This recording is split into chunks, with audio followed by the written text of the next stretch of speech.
Hello. Murder at Twilight, Chapter 12. Eventually, we turn down another bumpy track and stop. Somebody does something with a metal gate or a metal fence, then the van lurches forwards again before stopping a second time. There's a kind of silence, trees thrashing in the wind and rain beating on the roof kind of silence, and the doors on both sides of the cab slam. Feet crunch on gravel, and the back door is flung open before a very powerful torch beam shines in on us. Its light and catches the twin barrels of what I recognise as a shotgun. It's okay, we're not going to do anything, I say, almost unable to speak. Cold or fear? I can't tell. The torch retreats and the person holding it shines it at a shed. It's a much bigger shed than the one we were in before, and this one's not surrounded by water. I think they want us to go there, says Noah, shuffling towards the doors of the van. Okay, I say. That's what we'll do. My words sound ridiculous. In fact, my voice sounds ridiculous, but I really don't know how else to react. Grabbing the remaining blankets from the van, I follow Noah through the rain over pointy gravel towards a large white door that's standing open. Inside, there's a low light, and we walk towards it. The moment we've gone through the doorway, the door slams behind us, and I hear bolts sliding across. Where's Ty? I shout. I want my dog! Ty! Hey! Shouts Noah. Hey! But no one answers. I run to the window, hoping to get a glimpse of the van, but it's been boarded up on the outside, and all I could do is listen through the hammering rain as the engine surges, the metal gates clang, and then the sound of a motor gradually dies away. I sink to my heels, breathing hard, trying to blink away the tears of fright that have caught me by surprise. That was scary, says Noah, slumping alongside me, clutching his knees to his chest. And they took Ty. They had a gun. I stop thinking about Ty and listen to what he says. A shotgun. Like it makes a difference. They're local? My mouth says it, although I didn't know my brain was thinking it. Like how? Don't people in other parts of the country have shotguns? It wasn't like sawn off, it was like clay pigeon shooting. I don't think people in London have shotguns. I don't think they need them. Also, how would a London person know about that shed? Maybe, he says, slowly peeling off his socks. Whatever. I'm not going to be able to get my trousers off because of this stupid chain. Did they have a gun when they grabbed you? Oh, God, I don't know. Look, can we just try and get warm? Shoving big thoughts to the side of my mind, I try to be practical and not let myself think about what's happening to us. I examine the room for the first time. It's a longish shed, this time plastered on the inside like a proper room. The dim light comes from a single light bulb hanging from the ceiling. In the corner is a cardboard box on top of some mangy cushions, and along one wall there's a big chest freezer which is humming slightly. The room smells of damp, and the brown carpet feels oily under my bare feet. It's kind of like a scout hut or something, but I can't think of any scout huts anywhere near us. Sure that they've gone, I risk undressing. Shakily, I get to my feet and tug off my sopping coat and soaking wet sweater. I wrap a blanket around my top half, then, under cover of that, I unpeel my jeans for the second time. It actually feels colder without them, and my legs are eerily pale and flocked with goose pimples. Is that a blow heater? Says Noah, pointing to the wall from beneath the tent of blankets he's wrapped around his top half. Oh, I don't know, I say, investigating the white thing attached to the plaster. It has on and off switches. I press on, and a red light appears. Nothing much else happens. No, I say, but it might be another kind of heater. I don't know what else it would be. Let's move about. It'll help us get warm. Both of us shuffle around the space, our blankets hanging down to the floor. I can't actually feel my feet or hands, but I know it's the middle of your body that matters. As I walk, I notice more about the room. There's a piece of plywood tacked over what could be a fireplace, and a door at the far end, which I assume is locked, but when I pass it and flick down the handle, it opens. Wow, says Noah. It's warmer than the room we're in, definitely. The dim light doesn't do much in the extra space, so I flap my hands around searching for a light switch. Something bounces off my face. A light pull. I grab it and tug. A small strip light pings into life, and I see it's a storeroom with another freezer switched on, but locked. It's this that must be warming the room. There are some shelves, and best of all, a lavatory. "Yay!" shouts Noah behind me. "Mine!" He charges past and slams the door, so I resume my march, swinging my arms, willing my blood to warm up. In passing, I run my hand over the maybe heater, and I'm rewarded with slight warmth, which must be new. Should I hang our wet clothes on it or press our freezing bodies to it? In the end, I decide the clothes need to win. With difficulty, I drape my jeans over the end and my sock across the middle. I wish I had the other sock. I wish I still had my wellies. I'm trying really hard to be sensible about this, but the thought that we're now in a worse position than we were when we were waist deep in the flood keeps creeping back and freezing my head. Noah comes out of the storeroom. "I wouldn't go in there for a bit," he says, hopping from one foot to the other, the chain around his leg clanking. Now I can see it properly. I can't imagine how we're going to get it off without a key. "Thanks," I say. "You seem very calm about all this." "Well, it is a lot better than it was 5 hours ago." "Is it?" "Well, I was on my own in a shed filling with water chained to the wall and no toilet. 5 hours ago, I was eating a noodle soup in a warm flat with a dog." Oh, Ty, poor Ty. I imagine him lying on the side of the river, the water rising. Don't think about it. This morning feels like a lifetime ago. "What are we going to do, Noah?" I say. "They've got guns. We've got nothing, not even shoes." He rubs his feet with the blanket and arranges his socks on the heater. "Do you remember we used to play games where you had the gun and I had the sword and we fought and it was fun and we trusted each other?" He says. And I see his eyes fill and suddenly everything goes blurry and I realise I'm crying too. I wipe the tears away with the back of my hand and sniff the rest of them back. Without a word, we both start walking again, and this time I go over to the cardboard box and pull open the flaps. "A block of cheese, some bread, 2 chocolate bars and a packet of custard creams," I say. "6 cushions covered in dog hair," says Noah. "What colour?" I ask. "Dog colour," he says, peering closely. "Sort of black and white and grey and brown." I try to think of people with dogs. Everyone here has dogs. Did Sanjeev have a dog? Actually, I don't think he likes dogs. I help myself to a custard cream, pinging the top layer off with my teeth and feeling the delicious sweetness coating my tongue. The best. Noah goes to the back room and opens the door again. Offering him a custard cream, I join him to examine what's in there. Cardboard. There's lots of cardboard. Most of it is dog food boxes, some of it from those banana boxes from supermarkets. We haul it all out and Noah tries lying on a row of fruit boxes. "Not bad," he says, tugging a blanket around his shoulders and curling up his legs. "Can we just go to sleep and think about everything else in the morning? Pass that bread, I'll make myself a sandwich." "You're going to sleep?" I say. "Well, why not? There's nothing else happening." "Oh, for God's sake, Noah, we should be trying to escape, not just lying down and sleeping." "They're not going to do anything to us. They've just rescued us from a river. We're perfectly safe. When Uncle P pays the ransom, we can go home." Just now, they were pointing shotguns at us. He sniffs and pulls the blanket up higher. "Turn the light out when you're done." "Hang on," I say, remembering something I've just seen and swinging back into the tiny storeroom. There's a bag on the shelf. It's got the St. David's logo on the side. I lug it down. It's heavy. "Is this yours?" I ask him. "No, I don't have one of those. Only the rugby team have them." "Odd," I say, pulling it under the light and drawing the zip open. "What's all this?" I pull out 2 neatly folded rugby shirts, 2 pairs of shorts, some socks, and those things you put down your socks to stop your shins getting kicked. And then underneath, a crumpled receipt. S. Gupta. I read it out loud.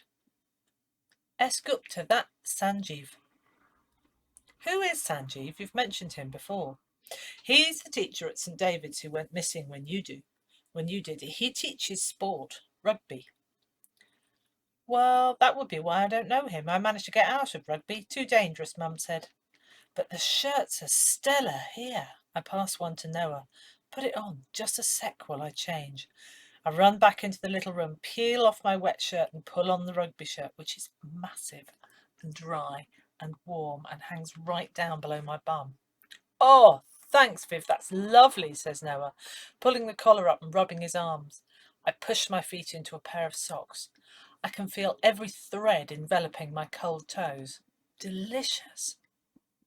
But why is it here, though? I say, sitting back on the cardboard box and dragging a blanket over my legs. I mean, why is Sanjeev Gupta's kit here? It means he must be connected. His disappearance must be connected. I stare at the floor. But I just don't have him down as a kidnapper, and he always wore the strongest aftershave. I'd be able to smell him. Sniff this bag. I sniff it myself and pass it to Noah. See? It really smells of manly, sprinkly stuff. Dunno. Oh, look, Viv, I'm so tired. Can I just go to sleep? Further inside the bag, I find nothing more than some mints and a stopwatch. So I turn the bag over, and that's when I see it. Oh no, oh God, I say, staring at the black blotches across the underside of the bag. What? Says Noah with his eyes closed. You know when you bled all over the car, all over my bag? It looked exactly like this. It's blood. Lots of it.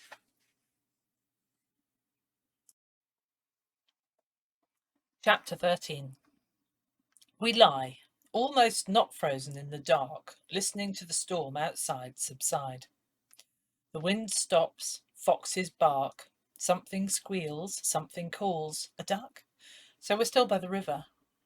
Our little room is getting warmer. The cardboard makes a kind of mattress, and with the dog cushions and the blankets, we can be almost snuggly. Noah's breathing goes slow, nearing a snore, but I don't sleep. I can't sleep. I'm trying to work out what's going on with Sanjeev. If he was the kidnapper, he wouldn't have blood on his bag, not unless he killed someone. Or Noah had had another nosebleed, and he hadn't because I asked him. Which means the only other possibility is that the blood is Sanjeev's, that somehow, when Noah was being kidnapped, Sanjeev got involved. I think back to his kind face, lovely warm eyes. He is the kind of person who'd have a go. He'd probably try and grab a gun that was being pointed at someone. Wake up, I say, bashing Noah's arm. What? He says. When you were taken, grabbed, where were you? Don't you ever sleep? Why do you even want to know that? I just do, tell me. If you have to know, I was behind the sports hall on the way to the music block. I had my headphones on so I didn't hear anyone, and then there was a bag over my head, and then I was in the back of the van, probably that van, and that's it. And there was no one else around. There's a long silence, and I wonder if he's gone back to sleep. Someone came out the back of the hall, I think. Who was it? No one I know, a tall man, probably one of them. Black hair? Possibly, I don't know. He is very tall, I say. And what about cars? Were there any cars about? Well, yeah, it's a car park, duh, he says. Yeah, okay. I stare into the darkness above me and listen to the wind. Did you hear anything? Oh my God, Viv, are you going to let me sleep or what? Possibly, I say, when I've worked it out. Do you think there's any chance that there was anyone else in the van with you? What? A body, say. Oh God, that's horrible. I know, but I can't come up with another reason for Sanjeev's bloodstained kit to be here, unless he got caught up in it somehow and they, well, killed him to kidnap me. Well, they might not have done it on purpose. I mean, it could have been accidental. Or it could be murder. I hear a long breath from Noah like he's deflating. Actually, Viv, there might have been someone in the van with me. Someone groaned. I thought it was the driver, but it could have been a person. He might have been alive. What happened next? We stopped and they led me out the van. He pauses. No, hang on. There was a scuffle, some shouting. They were really angry. I fell down and for a second I didn't have anyone holding me. I got to my feet and started walking, even though I had a bag over my head and my hands tied, so I had no idea where I was going. And Well, and they grabbed me and pushed me into a room, a shed, something with a wooden floor, and shut the door. Did you listen? I cried, he says in the end. I couldn't hear much over that, but what? Well, I might have heard a shot. Oh.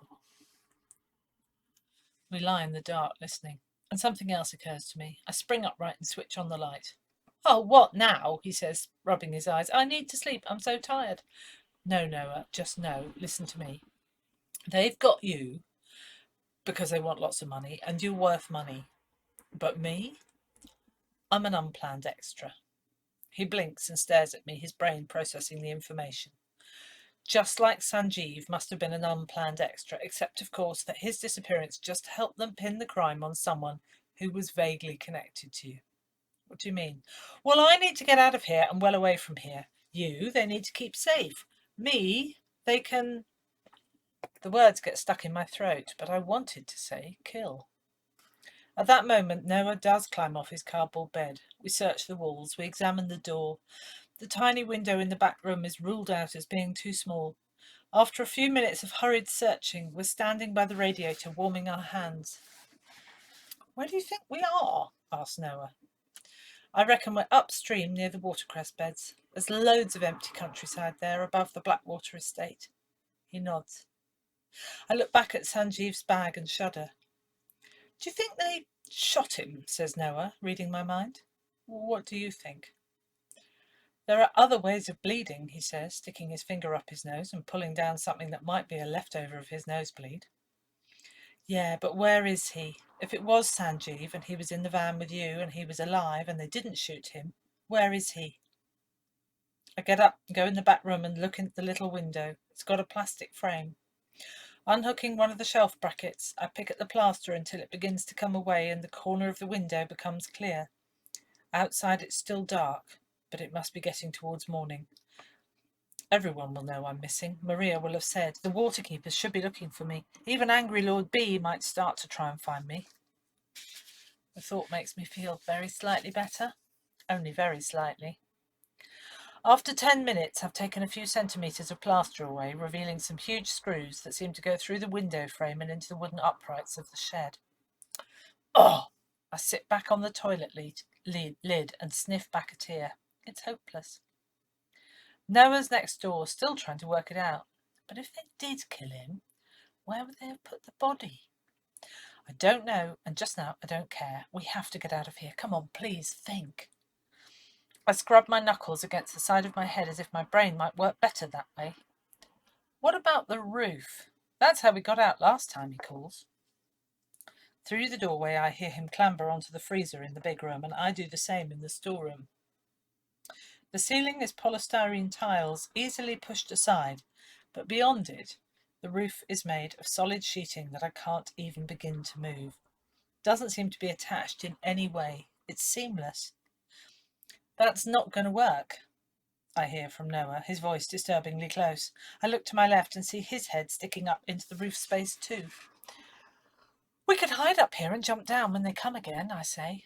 Noah thinks about it. Nah, one of us might get out, but not two, and we don't even know what's outside. He's right. We'd probably run a few metres before getting caught again. After making one more attempt at moving a sheet of whatever it is over my head, I give up and drop down to the storeroom floor. This is hopeless. There's nothing here. We can't flush ourselves down the drain or float through the window. We can't call anyone. Something, a random thought, nearly occurs to me, but disappears the moment I try to pinpoint it, and then Noah shouts from next door. Viv! He calls. What do you think about this? Sticking my head round the doorframe, I see him buffeting the enormous freezer. Momentum, or something, he says. What exactly are you thinking? I watch him struggling with the huge white box, rolling it back and forth on its tiny wheels, a centimetre or two with each shove. It's really heavy, right? Yeah? We could use it as a battering ram. We could go straight through the side of the shed. It's only made of wood. What do you think? He straightens up, looking doubtful. I say, thinking that this could be a complete waste of precious time. We can try it. I knew you wouldn't like it. I don't know why I bother. I don't think it's an idiotic idea, I said. It's just There's this too. He looks down at his foot. The metal collar has left a black ring round his ankle, and underneath that a glowing, unhealthy redness. In the light, I can see the collar is hinged and padlocked. I think I'm stuck with it, aren't I? He says. Kneeling down, I pull it away from his calf. There's quite a lot of room round it. Did you try and pull it off? Oh, what do you think? He replies. Duh, I didn't just stand there waiting for you to come and rescue me. Stay there. Well, I'm not going anywhere, am I? I go through to the storeroom and look around for anything that might help. Big cardboard, small cardboard, wood, a mug. Getting more and more frantic, I tell myself the water is not rising, we are not going to drown, that I don't need to panic. But I still feel the fear taking over. We have to get out of here, and soon. Perhaps we haven't got time to lose this ankle chain, but we could run with it bashing and clanging behind us.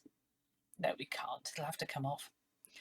I start pulling things out of cupboards, cleaning polished gun cotton fish hooks, and then behind the downpipe from the tiny basin next to the toilet, yes, a bottle of washing up liquid, almost full and pleasingly slimy. What are you going to do? Says Noah when I come back into the bigger room, holding my prize. Wash it off? Oh, shut up, Noah, I say. Controlling my trembling hands, I squirt the green liquid all around the band and his foot. Now, if I just hold this, the green runs down his foot, and you pull, let's see. Kneeling on the floor, I grip the metal ring, my fingers hooked over the top, and I guide it so it wedges by Noah's heel. If I wriggle the ring a little sideways and flakes of rust ping off and stick to his foot. Ow, he says. Try pointing your toes and pulling, I say. His heel is actually wedged part of the way through the ring, and I tug once, twice. Ow, he says again, and his foot comes free. Yay, I say, as he rubs his ankle and a series of conflicting emotions cross his face. He still doesn't want to be grateful to me any more than I want to be grateful to him. Now, let's get dressed. Taking my jeans from the heater, I discover they have dry knees. That is the best I can say for them, but they're warmer than they were when I took them off. I still have no shoes, but I do have Sanjeev's socks. For Noah's part, his trousers are wet, but we both have the rugby shirts and it has stopped raining. I grab 2 plastic carrier bags and knot them over the socks, over the soles of my feet. Noah rips a hole in the middle of 2 blankets and makes us a couple of ponchos. We each take a bite of cheese and cram several pieces of bread in our mouths and the chocolate bars in our pocket. I have a wee, Noah has a wee. We do all this calmly, trying not to panic, trying not to listen out for the van returning, for the gates rattling, trying not to just sit down and cry or scream or fall apart. Right, I say. Freezer.